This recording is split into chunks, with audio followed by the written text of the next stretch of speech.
শুভেচ্ছা আমন্ত্রণ। খেলাধুলা নিয়ে ইন্ডিপেন্ডেন্ট টেলিভিশনের নিয়মিত আয়োজন যত খেলায়, সাথে আছে ফরিদা বকেয়া। শুরুতেই জানাবো শিরোনাম। জিম্বাবুয়ের বিপক্ষে উইকেটের সুবিধা নিলেই সিরিজ জিতত বাংলাদেশ। টেস্ট দলের দায়িত্বশীল পারফর্মার হচ্ছেন মিরাজ, মন্তব্য নান্নু। নিউজিল্যান্ডের বিপক্ষে এ দলের সিরিজ হবে চ্যালেঞ্জিং, মন্তব্য কোচের। পারফর্ম করে জাতীয় দলে ফেরার সুযোগ নাইম সোহানের।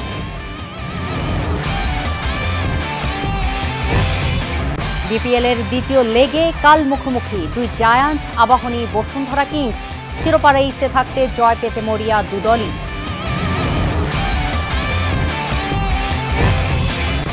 বাংলাদেশের জার্সিতে খেলতে আরও এক ধাপ এগুলেন সমিত সোম, পেয়েছেন কানাডা সকার অ্যাসোসিয়েশনের ছাড়পত্র। এবার বিস্তারিত। জিম্বাবুয়ের বিপক্ষে দুই ম্যাচেই স্পিনিং কন্ডিশনে খেললে সিরিজ জিতত বাংলাদেশ মনে করেন মিনহাজুল আবেদিন নান্নু। হোম অ্যাডভান্টেজ নেয়ার পক্ষে সাবেক অধিনায়ক নান্নু বলেছেন, টেস্টে দলের মূল পারফর্মার হয়ে উঠেছেন মিরাজ। সামনে পাকিস্তান সফর, কয়েকদিন বিশ্রামের পর ক্যাম্প শুরু করবে টাইগাররা। টেস্টে বদলে যাওয়ার গল্প শুনিয়ে পুরনো কৌশলেই রক্ষা। স্পোর্টিং উইকেটে খেলার ভাবনা থেকে সরে এসে স্পিনে মান বাঁচিয়ে স্বস্তি বাংলাদেশের। সিলেট টেস্টে হার ডাক কেটে দিয়েছে। চট্টগ্রামে মিরাজ তাইজুলের স্পিনে জিম্বাবুয়েকে বিধ্বস্ত করেও তাই খুশি নন অধিনায়ক শান্ত। ভিন্ন কন্ডিশনে খেলতে গেলেই স্পষ্ট হয় দুর্বলতা। দল নির্বাচন কিংবা পরিকল্পনায় নতুনত্বের ঝুঁকি নেওয়া যায় না অদৃশ্য ভয়ে। সাবেক প্রধান নির্বাচক নান্নু অবশ্য হোম অ্যাডভান্টেজ নেওয়ার পক্ষে। ফার্স্ট টেস্ট ম্যাচে হারার পরে কিন্তু আমাদের একটা সংশয় জেগেছিল যে টিমটা কাম ব্যাক করতে পারে কিনা। তো সেই হিসাবে চট্টগ্রাম টেস্টে যথেষ্ট ভালো খেলেছে এবং আমাদের চেনা উইকেটেই খেলেছে সেই প্ল্যানে। আমরা জিম্বাবুয়ের সাথে এইভাবে গেলে আমাদের জন্য সবচেয়ে ভালো লাভবান হতাম। টাইগারদের পরের টেস্ট মিশন শ্রীলঙ্কায়। সেখানে দুটি টেস্ট খেলবে বাংলাদেশ দল। জিম্বাবুয়ের বিপক্ষে চট্টগ্রামে ইনিংস ব্যবধানে জয়, সাদমানের পর মিরাজের সেঞ্চুরি 5 উইকেট উজ্জীবিত রাখতে পারে। That is a very important. এবং শ্রীলঙ্কার মাটিতে শ্রীলঙ্কার সাথে কিন্তু ভালো খেলা অনেক টাফ ব্যাপার, অনেক চ্যালেঞ্জিং। তো সেই হিসাবে মনে করি খেলোয়াড়রা যদি ভালো মতো নিজেদেরকে প্ল্যান করে যদি যেতে পারে, ইনশাআল্লাহ ওই সিরিজটা আশা করি একটু ভালো কিছু দেখব। ওপেনিংয়ে বিজয়ের অন্তর্ভুক্তি ইতিবাচক। দলে ডাক পাওয়া ক্রিকেটারদের যথেষ্ট সুযোগ দেওয়ার পক্ষে নান্নু। টেস্ট ক্রিকেটে বাংলাদেশকে শক্ত অবস্থানে নিতে ভূমিকা রাখবেন মিরাজ, বিশ্বাস তার। কিন্তু সিলেকশন প্যানেল একটা চিন্তা ভাবনা করে বিজয়কে ইনক্লুড করেছে এবং এখানে কিন্তু অনেক দিন ধরেই কিন্তু ওপেনিং পার্টনারশিপ ভালো হচ্ছে না। মিরাজ কিন্তু যথেষ্ট কনফিডেন্ট ব্যাটিং করে আর লাল বলের ক্রিকেটে একটা ভালো জায়গায় নিয়ে যাবে। 3 দিনের চট্টগ্রাম টেস্ট জিতে পরদিনই ঢাকায় শান্ত জাকেররা। 5 মে থেকে পাকিস্তান সফরের জন্য ক্যাম্প শুরু টাইগারদের। Muhammad Nazim, Independent News, Dhaka. New Zealand A দলের বিপক্ষে 3 ওয়ানডের সিরিজ চ্যালেঞ্জিং হবে মনে করেন কোচ মিজানুর রহমান বাবুল। বলেছেন, জাতীয় দলের বাইরে থাকা ক্রিকেটারদের জন্য ফিরে আসার দারুণ সুযোগ এই সিরিজ। নাইম সোহানরাও পারফর্ম করেই নির্বাচকদের সুনজরে আসতে চান। নাইম শেখ ঘরোয়া ক্রিকেটের টপ পারফর্মার। জাতীয় দলে ফেরার অপেক্ষায়। নিউজিল্যান্ডের বিপক্ষে এ দলের সিরিজ নাইমের জন্য বড় সুযোগ। জাতীয় দলে খেলা ক্রিকেটারদের নিয়েই গড়া এ দল। শামীম পাটোয়ারি এখন টি-20-র তারকা। সামনে পাকিস্তান সফর, তার আগে সিলেটে এ দলের হয়ে খেলে হবে দারুণ প্রস্তুতি। কোচ মিজানুর রহমান সবার জন্যই উন্মুক্ত। এ দল বাংলাদেশ টাইগার্সের সঙ্গে নিয়মিত কাজ করছেন। নিউজিল্যান্ড এ দলের বিপক্ষে এই সিরিজ দেখছেন চ্যালেঞ্জ হিসেবে। নাইম, সোহান, রাব্বিদের মতো ক্রিকেটাররা এখানে পারফর্ম করে জাতীয় দলের জন্য বিবেচনায় আসতে পারেন। সবারই তো একটা গোল থাকে ন্যাশনাল টিমে, এটা অনেক বড় অপরচুনিটি। আমাদের এই পাইপলাইন বলবো না, এটা যে এরা অন অ্যান্ড অফ ছিল, যারা নাকি এ টিমে যারা আছে তারা ম্যাক্সিমামই ন্যাশনাল টিমে খেলেছে। পারফর্মের জন্য তারা আবার এ টিমে এখন খেলছে। সো তাদের খুব বড় অপরচুনিটি যে ন্যাশনাল টিমের যে গ্যাপগুলো তারা পূরণ করছে। সিলেটে 3 ওয়ানডের সিরিজ শুরু হবে 5 মে। ফেরদৌস ইসলাম, ইন্ডিপেন্ডেন্ট নিউজ। ইংল্যান্ড অ্যান্ড ওয়েলসে 2026 নারী টি-20 বিশ্বকাপ ভেন্যু ও সময় জানিয়েছে আইসিসি। আগামী বছরের 12 জুন শুরু হবে টুর্নামেন্ট, শেষ 5 জুলাই। ফাইনাল হবে লর্ডস ক্রিকেট গ্রাউন্ডে।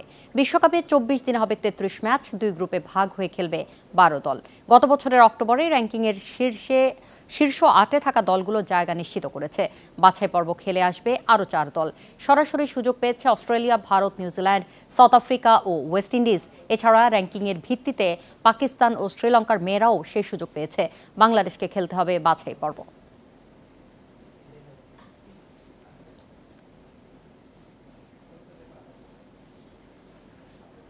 ফেডারেশন কাপের নাটকীয় ফাইনালের 2 দিন পর আবারও বসুন্ধরা আবাহনীর লড়াই। এবার বিপিএল ফুটবলের ম্যাচ। শুক্রবার কিংস অ্যারেনায় খেলা শুরু বিকেল 5:30টায়। শিরোপা লড়াই জমিয়ে দিতে দুদলই জিততে মরিয়া। অন্যদিকে কুমিল্লায় বিকেল 3:45টায় শীর্ষে থাকা মোহামেডান নামবে পুলিশ এফসির বিপক্ষে। ময়মনসিংহে টাইব্রেকার রোমাঞ্চে বসুন্ধরার শিরোপা উৎসব, আবাহনীর আক্ষেপ। ফেড কাপের নাটকীয় ফাইনাল জিতে চাপ কমিয়েছে কিংস। 2 দিন পরেই কিংস অ্যারেনায় দুদল মুখোমুখি প্রিমিয়ার লিগের হাই ভোল্টেজ ম্যাচ। প্রথম লেগে আবাহনীর কাছে হেরেছিল বসুন্ধরা। লিগে শ্রেষ্ঠত্ব ধরে রাখতে পারছে না কিংস। শীর্ষে থাকা মোহামেডানের চেয়ে 10 পয়েন্ট পিছিয়ে আবাহনীর সঙ্গে ব্যবধান 6 পয়েন্টের। বাকি 6 রাউন্ডে বিশেষ কিছু হতেই পারে, সেজন্য সব ম্যাচই জিততে মরিয়া বসুন্ধরা। মোহামেডান আমাদের থেকে অনেকটাই দূরে চলে গেছে পয়েন্টের দিক দিয়ে, তো আমাদের জন্য এই ম্যাচটা অনেক ইম্পর্টেন্ট। কারণ আপনি যদি আবাহনীর সাথে আমরা জিততে পারি তাহলে আমাদের কিন্তু সেকেন্ড পজিশনটা অনেকটাই ইজি হয়ে যাবে সেখানে পৌঁছানোর জন্য। তো ডেফিনেটলি আমরা টোটাল টিম আমাদের মাঠে খেলা, আমরা রেডি আছি এবং আমরা সেইভাবেই ফাইট করব। প্রতিশোধের বারুদ আবাহনী ডেরায়। বসুন্ধরাকে হারিয়ে লিগে শিরোপা লড়াই জমিয়ে দিতে চায় মারুফুলের দল। এই মৌসুমে হেড টু হেডে 2-1 ব্যবধানে এগিয়ে ধানমন্ডির জায়ান্ট। লিগের গুরুত্বপূর্ণ ম্যাচ, আমরা যে টপে আছে তার কাছ থেকে 4 পয়েন্ট পিছনে আছি। এটা যদি আমাদেরকে কভার করে 1 নম্বরে যেতে হয় তাহলে আমাদেরকে এই ম্যাচ জয়লাভ করতে হবে এবং সেই লক্ষ্য নিয়ে প্রস্তুতি চলছে এবং আশা করছি যে আমরা আমাদের সেই লক্ষ্য অর্জনে সমর্থ হব। মোহামেডান 4 পয়েন্টের লিডে টেবিলের চূড়ায়। ইতিহাস গড়ার অপেক্ষায় সাদা কালো শিবির, কিন্তু এই পর্যায়ে এসে হারলেই বিপদে পড়তে হবে। পুলিশ এফসির বিপক্ষে সতর্ক হয়ে পূর্ণ পয়েন্টের জন্য মরিয়া আলফাজের দল। পিয়াস সাহা, ইন্ডিপেন্ডেন্ট নিউজ।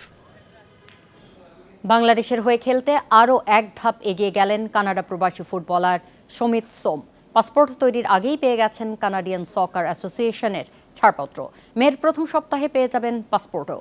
জুনে সিঙ্গাপুর ম্যাচের আগে সময় কম থাকলেও ফিফার ছাড়পত্র পাওয়ার সর্বোচ্চ চেষ্টা করবে বাফুফে, জানিয়েছেন সহসভাপতি ফাহাদ করিম।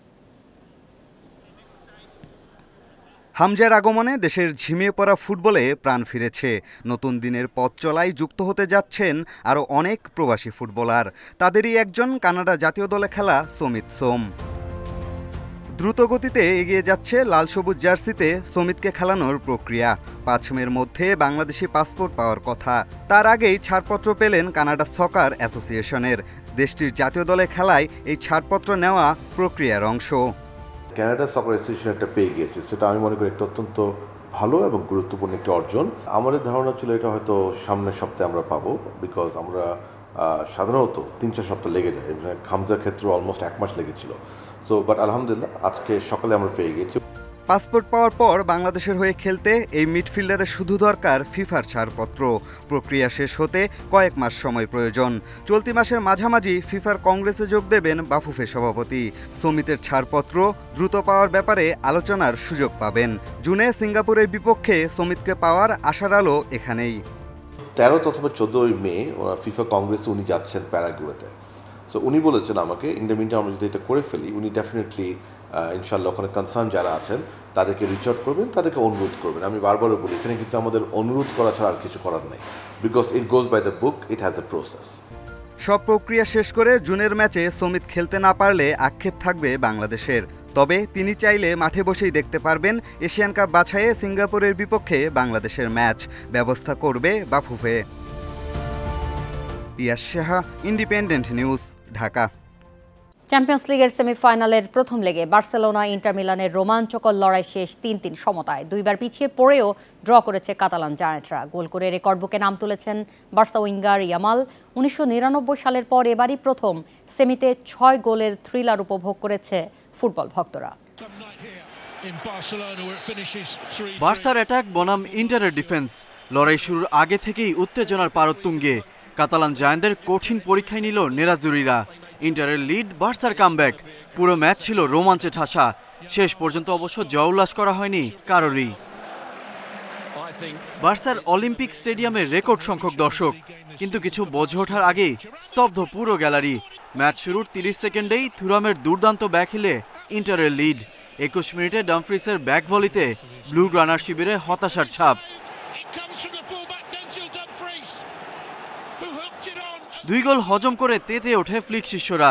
২৪ মিনিটে ইয়ামালের লক্ষ্যভেদ, রেকর্ড বুকে হলো কাটাছেঁড়া। বার্সার হয়ে শততম ম্যাচে এমবাপেকে পেছনে ফেলে চ্যাম্পিয়ন্স লিগের সেমিতে সবচেয়ে কম বয়সী গোলদাতা বনে যান স্প্যানিশ ওয়ান্ডারকিড।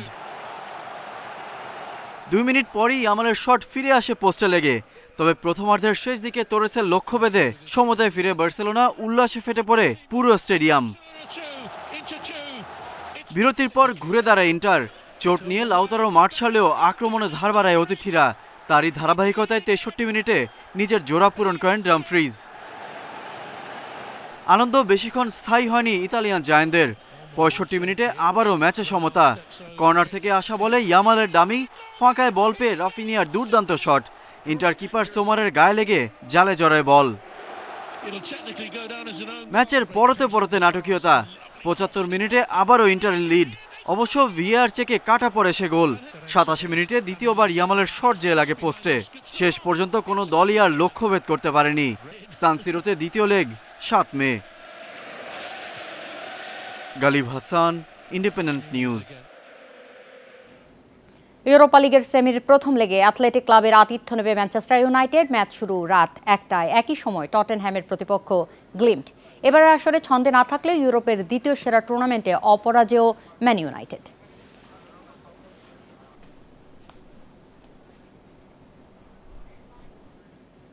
এই ছিল আজকের যত খেলা। ইন্ডিপেন্ডেন্ট নিউজের সব খবর বিস্তারিত জানতে চোখ রাখুন ফেসবুক, ইউটিউব ও এক্সে। আমন্ত্রণ পরের আয়োজন।